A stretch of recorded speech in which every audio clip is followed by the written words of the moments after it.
तो हेलो दोस्तों, ये अभ्यास का 9 है जिसका हम लोग अध्ययन करेंगे। तो आप सोच रहे होंगे कि 4 से सीधे 9 कैसे हो गया। तो इसलिए हो गया दोस्तों क्योंकि समय बहुत कम है। तो इसमें ये है कि कम से कम मध्य प्रदेश का जो जीके है, कि कठिन माना जाता है, उसको कवर कर दिया जाए। कुछ और चीज़ें हैं, फिर इसके अलावा एफएलटी टेस्ट डिस्कस कर लेंगे, और अगर फिर टाइम बचता है तो चीज़ों को कवर करने का प्रयास करेंगे। छोड़ेंगे कुछ नहीं, लेकिन महत्वपूर्ण चीज़ें पहले कर लिया जाए, क्योंकि जो जनरल जीके होता है, फॉर एग्जाम्पल ज्योग्राफी, पॉलिटी, ये सब तो सभी कहीं न कहीं से लगा ही लेते हैं, लेकिन जो मध्य प्रदेश का जीके है वो थोड़ा-सा ट्रिकी होता है और उससे 30 से 35 क्वेश्चन आ जाते हैं। तो उसको थोड़ा-सा कवर करने का प्रयास है, और करंट अफेयर की भी मैंने तथ्यवान को कवर कराया है इसमें, तो अपने इस यूट्यूब चैनल में, तो उसको भी देखिए। करंट अफेयर मध्य प्रदेश का, उससे महत्वपूर्ण चीज़ें कवर हो जाएंगी। चलिए आगे बढ़ते हैं। वानिकी संदेश तथा बंधन नामक पत्रिकाओं का प्रकाशन किस संस्थान द्वारा किया जाता है? तो ये राज्य वन अनुसंधान संस्थान जबलपुर द्वारा किया जाता है। ये राज्य वन अनुसंधान संगठन एक 1963 में अस्तित्व में आया था। मध्य प्रदेश के किस जिले में भिलावा वृक्ष सर्वाधिक पाए जाते हैं? तो भिलावा वृक्ष ये छिंदवाड़ा जिले में पाए जाते हैं। इसका प्रयोग स्याही, पेंट आदि कार्यों में किया जाता है। फिर निम्नलिखित में से किस वृक्ष को दवाओं का राजा कहा जाता है? तो हर्रा को दवाओं का राजा कहा जाता है। निम्नलिखित में से सैलाना एवं सरदारपुर वन्य जीव संरक्षण अभयारण्य कहाँ स्थापित है? तो ये कहाँ स्थित है दोस्तों? ये मालवा के पठार में स्थित है। सैलाना बेसिकली ये कहाँ है? सैलाना ये रतलाम में है, और सरदारपुर ये धार में है, और ये दोनों खरमोर पक्षी के संरक्षण के लिए जाने जाते हैं, और ये दोनों मालवा के पठार में आते हैं। निम्नलिखित में से किस नदी का अन्य नाम कामधेनु है? तो चंबल नदी का दोस्तों अन्य नाम कामधेनु है। चंबल नदी का अन्य नाम और कौन कौन से हैं? चर्मावती है, धर्मावती है, और रतिदेव की कीर्ति इसके अन्य नाम है। फिर मध्य प्रदेश का केन अभ्यारण्य निम्नलिखित में से किस पठार के अंतर्गत आता है? केन अभ्यारण्य बुंदेलखंड पठार के अंतर्गत आता है, और यह है कहाँ केन अभ्यारण्य? ये पन्ना छतरपुर जिले में है, पन्ना और छतरपुर जिले में है, और इसकी स्थापना 1981 में की गई थी। इस अभ्यारण्य में घड़ियाल एवं मगरमच्छ को संरक्षण प्रदान किया गया। कोपेन के वर्गीकरण के आधार पर मध्य प्रदेश को कितने जलवायु प्रदेशों में बांटा गया? 3 जलवायु प्रदेशों में बांटा गया। कौन कौन सी? अर्ध शुष्क अथवा स्टेपी प्रकार की, गर्म शीतोष्ण वर्षा जलवायु, उष्णकटिबंधीय, आर्द्र एवं शुष्क जलवायु वाला क्षेत्र। मध्य प्रदेश का छिंदवाड़ा जिला किस वर्षा क्षेत्र के अंतर्गत आता है? तो मध्य प्रदेश का छिंदवाड़ा जिला ये दोस्तों औसत से अधिक वर्षा वाला क्षेत्र, औसत से अधिक वर्षा वाला क्षेत्र है। यहाँ पर 125 से 150 सेंटीमीटर वर्षा होती है, और मध्य प्रदेश को वर्षा की भिन्नता के आधार पर 4 वर्षा क्षेत्रों में विभाजित किया गया है। पश्चिमी मध्य प्रदेश की जीवन रेखा के नाम से किस नदी को जाना जाता है? तो इसमें दोस्तों चंबल नदी को जाना जाता है, और ये मध्य प्रदेश की दूसरी सबसे बड़ी नदी। पहली कौन सी? नर्मदा। इसकी लंबाई, टोटल लंबाई कितनी है? 965 किलोमीटर, लेकिन मध्य प्रदेश में 325 किलोमीटर ही है। यह नदी जानापावा पहाड़ी इंदौर से निकलती है। इसे पश्चिमी मध्य प्रदेश की जीवन रेखा कहा जाता है। क्षिप्रा नदी किस पहाड़ी से निकलती है? तो ये काकरी बर्डी पहाड़ी से निकलती है। कहाँ से है? कहाँ ये काकरी बर्दी? इंदौर। तो इंदौर की काकरी बर्दी पहाड़ी के समीप बाणेश्वर कुंड से क्षिप्रा नदी निकलती है, और ये रतलाम, उज्जैन, मंदसौर जिलों में प्रवाहित होती है। देश और प्रदेश का पहला गौ अभ्यारण्य कहाँ स्थापित हुआ है? तो ये आगर मालवा में स्थापित हुआ है। कब स्थापित हुआ है? 24 दिसंबर 2012 को, और इसको मतलब 24 दिसंबर 2012 को इसका भूमि पूजन हुआ था, और 2017 में पूरी तरह से कंप्लीट कर लिया गया। खरमौर दूधराज का संरक्षण किन अभ्यारण्यों में किया जाता है? तो ये सरदारपुर और सैलाना। सरदारपुर कहाँ है? धार में। सैलाना कहाँ है? रतलाम में। अब तक तो याद हो गया होगा दोस्तों ये। और जो सरदारपुर है और सैलाना, इन दोनों को 1983 में स्थापित किया गया। सागौन वृक्ष का वनस्पतिक नाम क्या है? तो इसका वनस्पतिक नाम कौन सा है? टेक्टोना या टक्टोना ग्रैंडिस, टेक्टोना ग्रैंडिस। और मध्य प्रदेश के दक्षिणी जिलों में, दक्षिणी क्षेत्र में सागौन वृक्ष अधिकाधिक मात्रा में पाया जाता है। मध्य प्रदेश की दूसरी वन नीति कब लागू हुई? तो ये मध्य प्रदेश की दूसरी बनी 2005 में दोस्तों। कब? 4 अप्रैल 2005 को। 4 अप्रैल 2005 को। पहली कब आई थी? 1952 में। मध्य प्रदेश का सबसे छोटा अभ्यारण्य तो ये राला मंडल अभ्यारण्य है कहाँ ये? इंदौर में। इंदौर। और ये 1989 में स्थापित किया गया। 1989। मध्य प्रदेश में मार्तंड सिंह जूदेव प्रथम व्हाइट टाइगर सफारी सतना जिले में स्थित है। सतना जिले में। और ये प्रथम टाइगर सफारी है प्रदेश की। मध्य प्रदेश राज्य वन विकास निगम की स्थापना कब की गई थी? तो मध्य प्रदेश वन विकास निगम की स्थापना कब की गई थी? 1975 में। 24 जुलाई 1975 को। चलिए आगे बढ़ते हैं। निम्नलिखित में से किस पर्वत श्रेणी को वाटरशेड के नाम से जाना जाता है? मैकाल पर्वत श्रेणी को। क्यों? क्योंकि यहाँ से बहुत सारी नदियां निकलती हैं, इसलिए इसे वाटरशेड के नाम से जाना जाता है। और मध्य प्रदेश के अववाह तंत्र में विंध्य एवं सतपुड़ा पर्वत श्रेणियां जल विभाजक का कार्य करती हैं। फिर मध्य प्रदेश राज्य बांस मिशन का गठन कब किया गया था? तो ये 5 जुलाई 2013 को किया गया। निम्नलिखित में से किस स्थान पर कत्था बनाने का कारखाना है? खरगोन में। तो मध्य प्रदेश में शिवपुरी और मुरैना के बामौर में कत्था बनाने का कारखाना है। कत्था ये बेसिकली खैर बच्चे की छाल से प्राप्त किया जाता है। मध्य प्रदेश के किस जिले में लाख का सरकारी कारखाना? तो उमरिया में दोस्तों, उमरिया में। लाख एक प्रकार का प्राकृतिक पदार्थ है जो मादा लाख कीट लेक्सीफेरा लेक्का के सिक्रीशन से प्राप्त किया जाता है।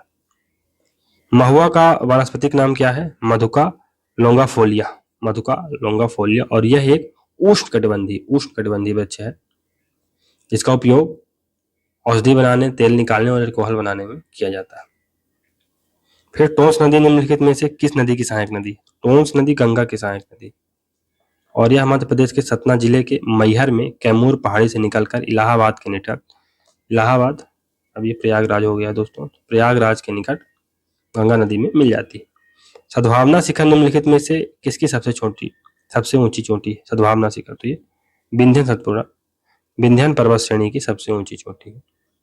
इसकी टोटल ऊंचाई कितनी है? 750 मीटर। और यह है कहाँ? ये दमोह जिले में है। चलिए आगे बढ़ते हैं। तो नर्मदा सोन घाटी की भौगोलिक स्थिति के संदर्भ में सत्य कथन का चयन कीजिए।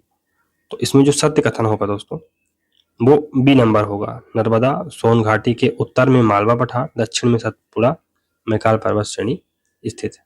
उत्तर पूर्व में युवापन्ना का पठार है जबकि पूर्व में बघेलखंड का पठार। फिर जोहिला कोयला क्षेत्र किस पठार के अंतर्गत आता है? तो ये बघेलखंड पठार के अंतर्गत आता है। जो कोरार कोयला क्षेत्र के दक्षिण में कटनी बिलासपुर रेलवे लाइन के मध्य जोहिला नदी कोयला क्षेत्र है जो बघेलखंड क्षेत्र के अंतर्गत आता है। नर्मदा सोन घाटी और अरावली श्रेणी के मध्य स्थित पठार को किस नाम से जाना जाता है? तो इसको दोस्तों मध्य उच्च प्रदेश के नाम से जाना जाता है। मध्य उच्च प्रदेश। जिले कौन कौन से आते हैं इसमें दोस्तों?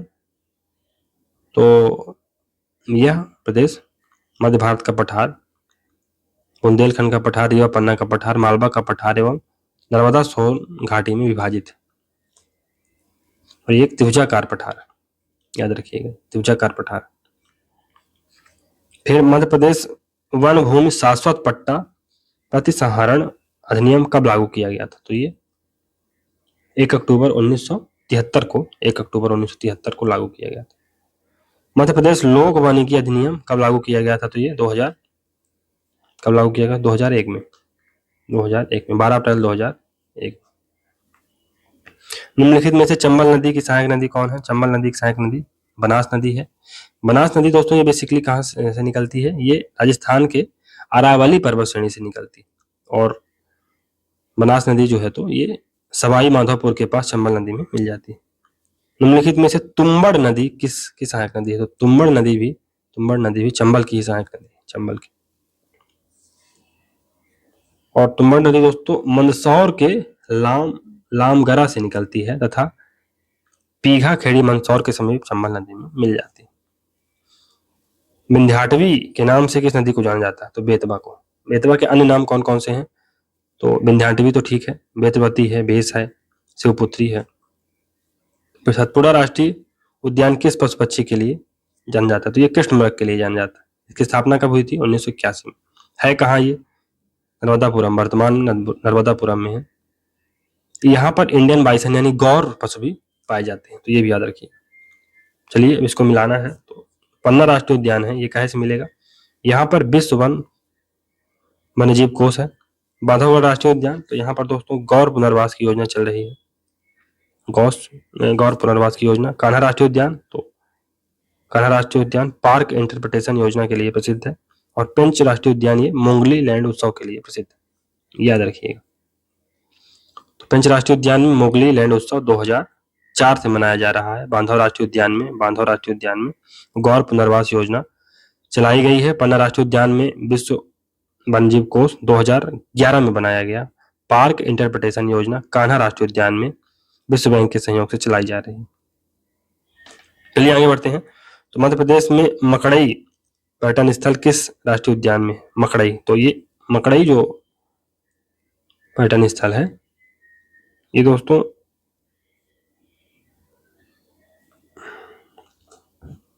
सतपुड़ा राष्ट्रीय उद्यान में। तवा और देनवा नदी के संगम पर सतपुड़ा राष्ट्रीय उद्यान के अंतर्गत मढ़ई पर्यटन स्थल आता है। निम्नलिखित में से किस जिले में उष्णकटिबंधीय वन नहीं पाए जाते? तो मंडला में नहीं पाए जाते। यहाँ पर उष्णकटिबंधीय आर्द्र पर्णपाती वन पाए जाते हैं मंडला में। फिर मध्य प्रदेश का पहला वन राजकीय महाविद्यालय कब और कहाँ खोला गया? तो ये दोस्तों बालाघाट में 1979 में खोला गया था। दूसरा 1980 में बैतूल में स्थापित किया गया था। फिर भारतीय वन सर्वेक्षण का क्षेत्रीय कार्यालय मध्य प्रदेश के किस जिले में स्थित है? भारतीय वन सर्वेक्षण का क्षेत्रीय कार्यालय मध्य प्रदेश के भोपाल जिले में स्थित है। और भारतीय वन सर्वेक्षण की स्थापना कब की गई थी? जून 1987 में।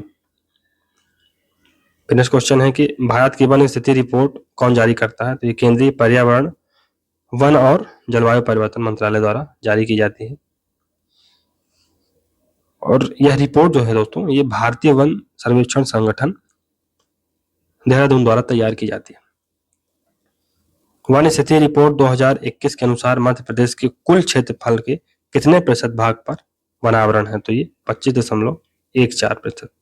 25.14%। नेक्स्ट क्वेश्चन है कि मध्य प्रदेश में सर्वाधिक वर्षा किस क्षेत्र में होती है? तो सर्वाधिक वर्षा नर्मदा सोन घाटी क्षेत्र में होती है, 125 से 150 सेंटीमीटर तक होती है। और पचमढ़ी इसी के अंतर्गत आता है और यहाँ पचमढ़ी में 199 सेंटीमीटर औसत वार्षिक वर्षा होती है। निम्नलिखित में से मध्य प्रदेश की जलवायु को प्रभावित करने वाले कारक समुद्र से दूरी, दक्षिण पश्चिम मानसून की क्रियाशीलता, भौगोलिक स्थिति एवं अक्षांशीय विस्तार, ये सभी। मध्य प्रदेश में से निम्नलिखित में से कौन सा मध्य प्रदेश में शीत ऋतु के प्रारंभिक लक्षणों के अंतर्गत नहीं आता? तो उष्ण गर्म हवा, ये दोस्तों गर्म हवा ग्रीष्म ऋतु के प्रारंभिक लक्षणों के अंतर्गत आता है, शीत ऋतु के नहीं। मध्य प्रदेश के किस स्थान पर सबसे कम वर्षा होती है? तो ये गोहद, भिंड के गोहद में सबसे कम वर्षा होती है। कितनी? 75 सेंटीमीटर। तो ये याद रखिएगा, 55 सेंटीमीटर। और ये सबसे कम वर्षा वाला स्थान है। फिर सोन नदी पर स्थित बाण सागर परियोजना किन राज्यों के मध्य है या किन राज्यों की संयुक्त परियोजना है? तो ये मध्य प्रदेश, उत्तर प्रदेश और बिहार की संयुक्त परियोजना।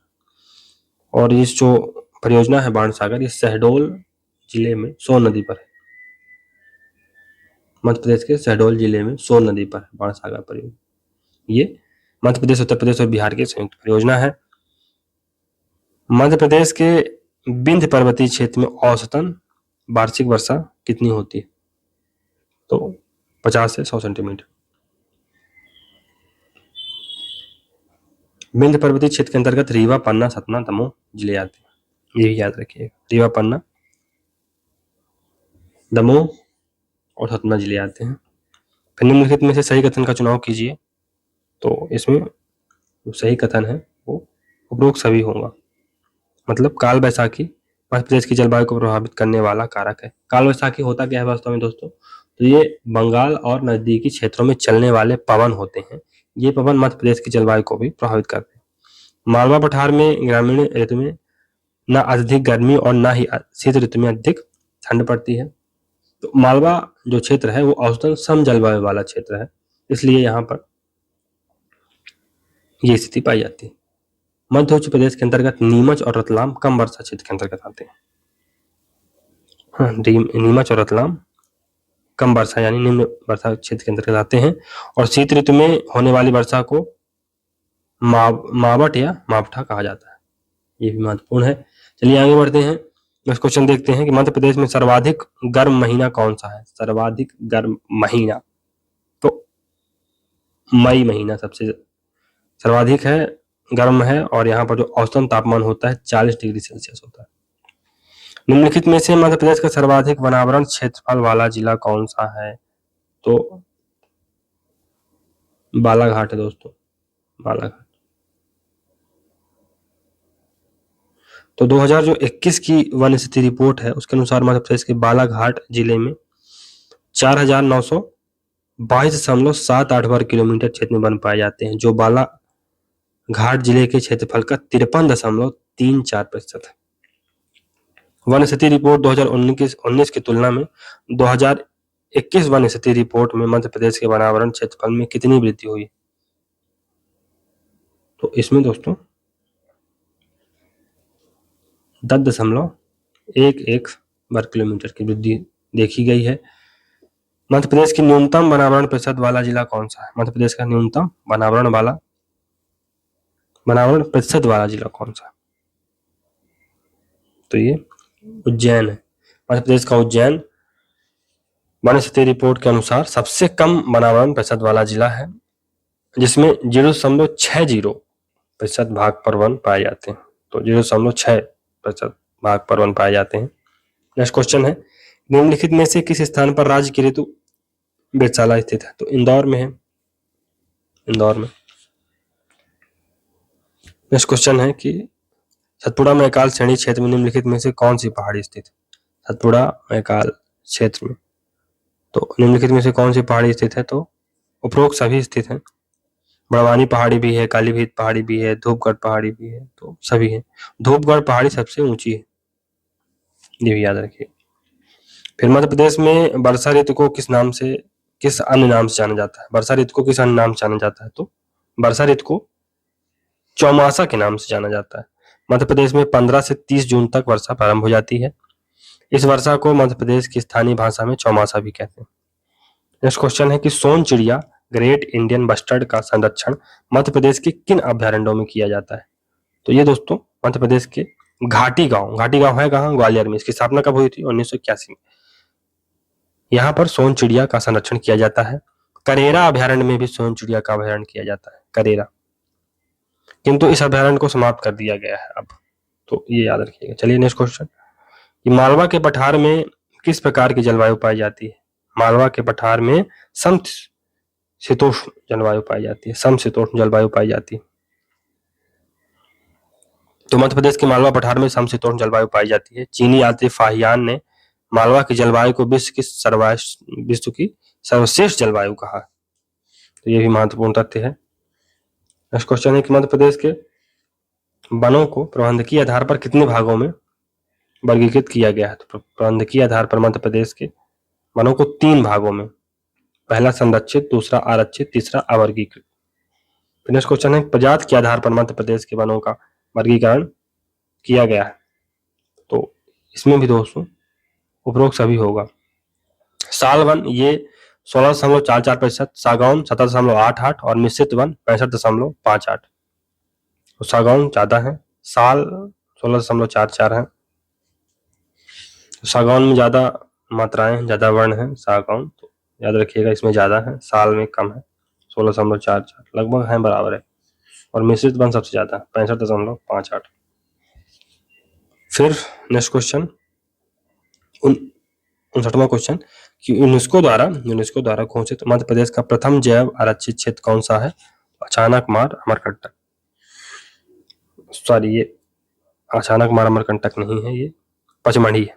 पचमढ़ी को केंद्र सरकार द्वारा 1999 तथा यूनेस्को द्वारा 2009 में जैव आरक्षित क्षेत्र घोषित किया गया था। पन्ना 2011 में, अचानक मार अमरकंटक ये 2005 में केंद्र द्वारा घोषित इनको किया गया है प्रथम जैव आरक्षित क्षेत्र पचमढ़ी ही है। चलिए नेक्स्ट क्वेश्चन, निम्नलिखित में से मध्य प्रदेश का जैव विविधता विरासत स्थल कौन सा है? तो नारो पहाड़ है। नारो पहाड़ है कहाँ? ये सतना में है। दूसरा पातालकोट, पातालकोट है कहाँ? छिंदवाड़ा में। तो इन दोनों को जैव विविधता विरासत स्थल घोषित किया गया है।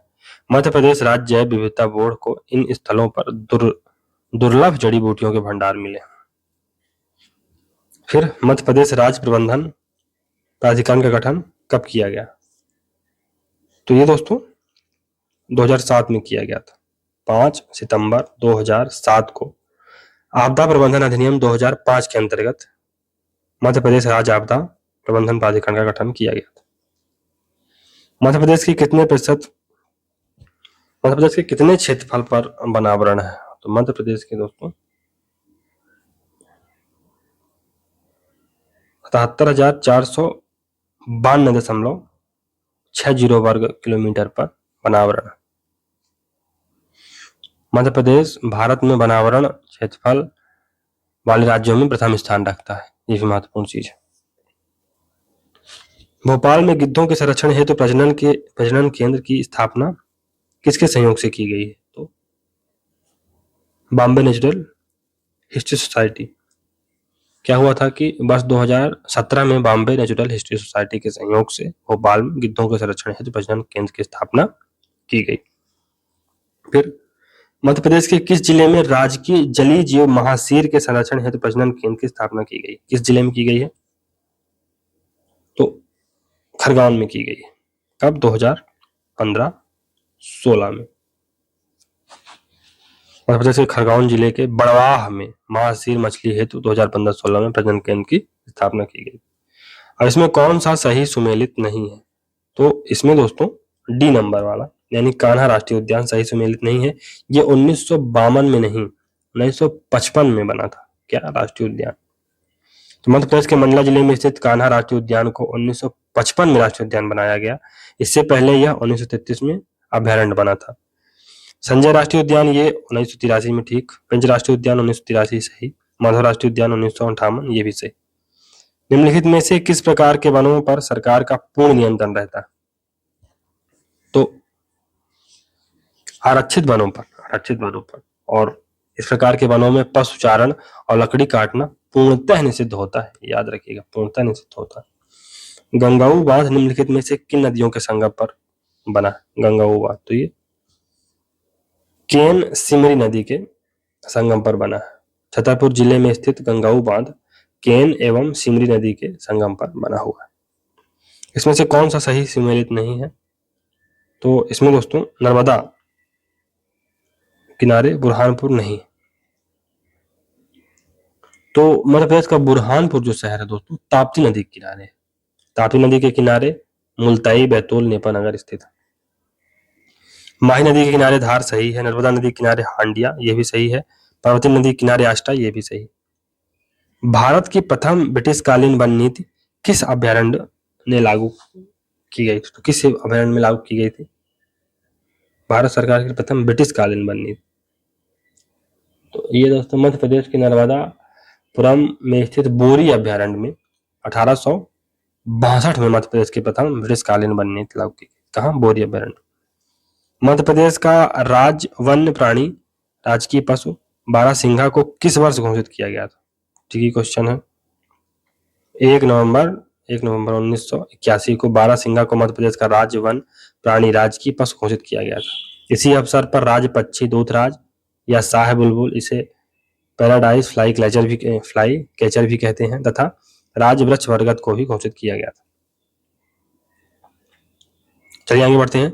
निम्नलिखित में से किस जिले में सर्वाधिक आरक्षित वन पाए जाते हैं? सर्वाधिक आरक्षित वन मध्य प्रदेश के खंडवा जिले में पाए जाते हैं, जबकि छतरपुर में सबसे कम आरक्षित वन पाए जाते हैं। पंचवन योजना कब प्रारंभ की गई थी? तो पंचवन योजना ये दोस्तों 1976-77 में पंचवन योजना स्टार्ट की गई थी और इसका उद्देश्य क्या था? 33% से कम वन क्षेत्र वाले जिलों में वृक्षारोपण कर वन क्षेत्र को 33% तक पहुंचाना। मध्य प्रदेश में पर्यावरण न्यायालय की स्थापना कहां पर की गई? तो ये दोस्तों भोपाल में की गई, भोपाल में। फिर भारतीय वन प्रबंधन संस्थान की स्थापना किस वर्ष की गई थी? भारतीय वन प्रबंधन संस्थान की स्थापना 1982 में की गई थी और ये भोपाल में स्थित है। फिर अभिनव जो योजना है किससे संबंधित है? तो अभिनव योजना ये सोन, चिड़िया और खरमोर के लिए अभिनव योजना प्रारंभ की गई थी। इसके तहत इनके संरक्षण के प्रयास किए जा रहे हैं, खरमोर और सोन चिड़िया। मध्य प्रदेश में औसत वर्षा कितने सेंटीमीटर होती है? औसत वर्षा 112 सेंटीमीटर होती है, याद रखिएगा। प्रदेश में सर्वाधिक वर्षा पचमढ़ी, न्यूनतम गोहद भिंड में होती है, ये भी याद रखिएगा। पचमढ़ी कहाँ है? होशंगाबाद या नर्मदापुरम। भारत की वन स्थिति रिपोर्ट कितने वर्षों में प्रकाशित की जाती है? 2 वर्षों में। बहुत सरल क्वेश्चन है। और इसे प्रकाशित कौन करता है? पर्यावरण, वन एवं जलवायु परिवर्तन मंत्रालय। फिर मध्य प्रदेश में सर्वाधिक किस प्रकार के वन पाए जाते हैं? सर्वाधिक मिश्रित वन पाए जाते हैं। फर्स्ट में मिश्रित है 65 के लगभग 66.58 मिश्रित वन पाए जाते हैं। फिर साल 16.54 और सागौन 17.88। फिर मध्य प्रदेश में शीत ऋतु को अन्य किस नाम से जाना जाता है? शीत ऋतु को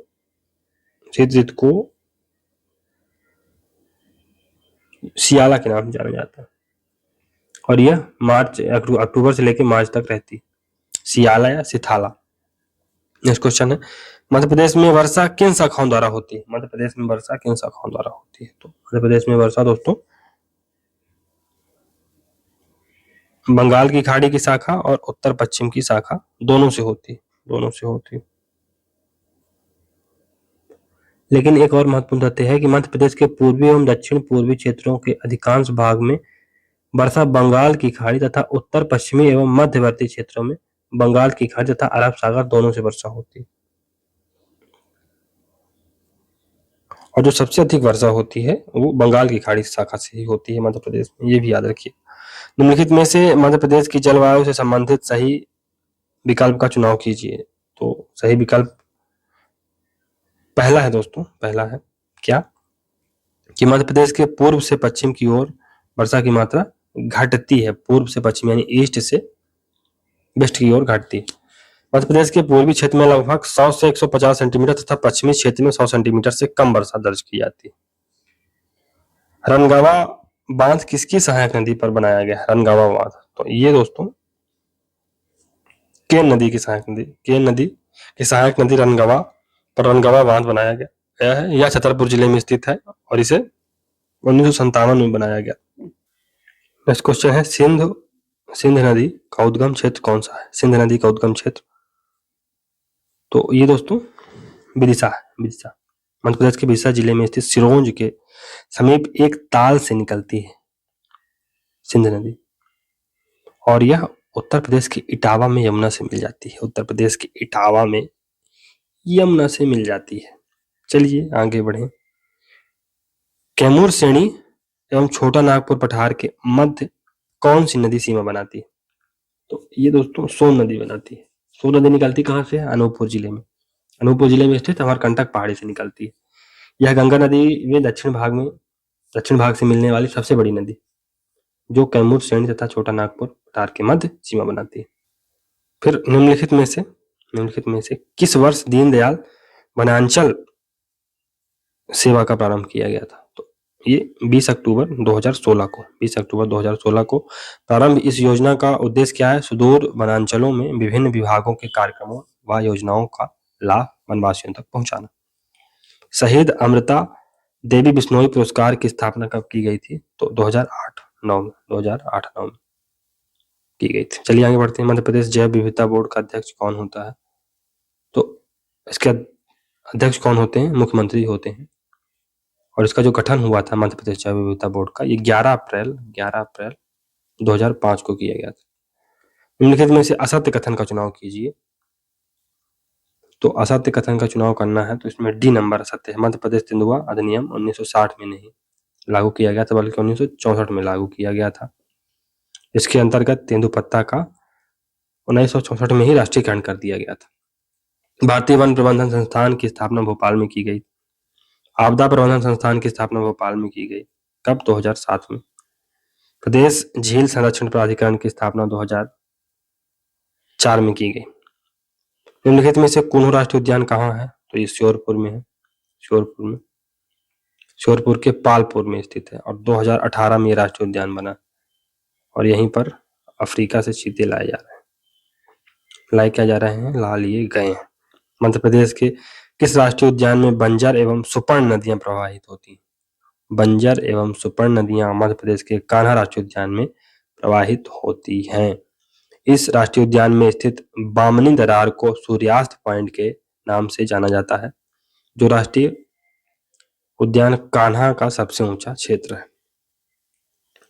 मध्य प्रदेश के किस अभयारण्य में घड़ियालों को संरक्षण किया जाता है? तो घड़ियालों का संरक्षण ये मध्य प्रदेश के चंबल अभयारण्य में किया जाता है। इसकी स्थापना कब हुई थी चंबल अभयारण्य की? 1978-79 में। और ये दोस्तों भिंड, मुरैना, धौलपुर राजस्थान एवं इटावा उत्तर प्रदेश में विस्तृत है जो चंबल अभयारण्य है। उसका कुल क्षेत्रफल 435 वर्ग किलोमीटर, ये भी याद रखिएगा। मध्य प्रदेश का वन विभाग अभिकरण का गठन, मध्य प्रदेश वन विकास अभिकरण का गठन किस वर्ष किया गया? वन विकास अभिकरण का गठन 2010 में, 19 अप्रैल 2010 में किया गया था। फिर नेक्स्ट क्वेश्चन है कि वन्य जीव संरक्षण अधिनियम 1972 मध्य प्रदेश में कब लागू हुआ था? तो ये 2074, मतलब ये जो वन्य जीव संरक्षण अधिनियम है 1972 का, ये 1974 में लागू हुआ था मध्य प्रदेश में। फिर मध्य प्रदेश के किस स्थान पर सर्वाधिक वर्षा होती है? तो पचमढ़ी है। कहाँ ये? नर्मदापुरम जिले में। सबसे कम भिंड गोहद में, कितनी? 55 सेंटीमीटर और पचमढ़ी में 199 सेंटीमीटर। फिर मध्य प्रदेश में किस प्रकार की जलवायु पाई जाती है? तो मध्य प्रदेश में उष्णकटिबंधीय जलवायु पाई जाती है। इसकी विशेषता क्या है? ताप में विषमता, वर्षा का असमान वितरण था। भारत के अन्य भागों के समान मध्य प्रदेश में भी ऋतुओं का ग्रीष्म, वर्षा, शीत में विभाजित होना। नेक्स्ट क्वेश्चन है राष्ट्रीय राजमार्ग 44 निम्नलिखित में से किस राष्ट्रीय उद्यान से होकर गुजरता है? तो ये पेंच राष्ट्रीय उद्यान से होकर गुजरता है। पेंच राष्ट्रीय उद्यान है कहाँ? छिंदवाड़ा में। चलिए नेक्स्ट क्वेश्चन, निम्नलिखित में से सर्वाधिक वर्षा वाला क्षेत्र कौन सा है? सर्वाधिक वर्षा वाला क्षेत्र ये मध्य प्रदेश का दक्षिण पूर्वी क्षेत्र है और इसके अंतर्गत पचमढ़ी, महादेव पर्वत, बालाघाट, मंडला आते हैं। नेक्स्ट क्वेश्चन है मध्य प्रदेश में स्थित काल भैरव मंदिर किस नदी के किनारे स्थित है? काल भैरव मंदिर ये क्षिप्रा नदी के किनारे स्थित है। तो क्षिप्रा नदी के किनारे कालिया देह महल तथा राम जनार्दन मंदिर स्थित है। निम्नलिखित में से कौन सी नदी कैमूर पहाड़ी से निकलती है? कौन सी नदी? तो ये केन नदी निकलती है। मध्य प्रदेश के कटनी जिले की मध्य प्रदेश की कटनी जिले की रीठी तहसील के समीप कैमूर पहाड़ी, दमोह पहाड़ी से के नदी का उद्गम होता है। फिर श्यामरी, ब्यामरा या ब्यारमा, श्यामरी, ब्यारमा, सोनार किसकी सहायक नदियां? तो ये दोस्तों केन की सहायक नदियां हैं। श्यामरी, ब्यारमा, सोनार, बेबस, बखनेरी और उर्मिल। चलिए दोस्तों, ये अभ्यास का 10, अभ्यास का 9 को हम लोगों ने कवर कर लिया है। अब 10 में मिलेंगे, क्योंकि मध्य प्रदेश को जल्दी से जल्दी करवाना है, इसलिए थोड़ा सा स्किप कर करके करवा रहे हैं। अगर टाइम मिला तो इसको भी करवा दिया जाएगा और नहीं मिला तो फिर तो FLT में हम लोग सीधे मूव भी कर जाएंगे। चलिए मिलते हैं अगले सीरीज में, तब तक के लिए गुड बाय, थैंक यू।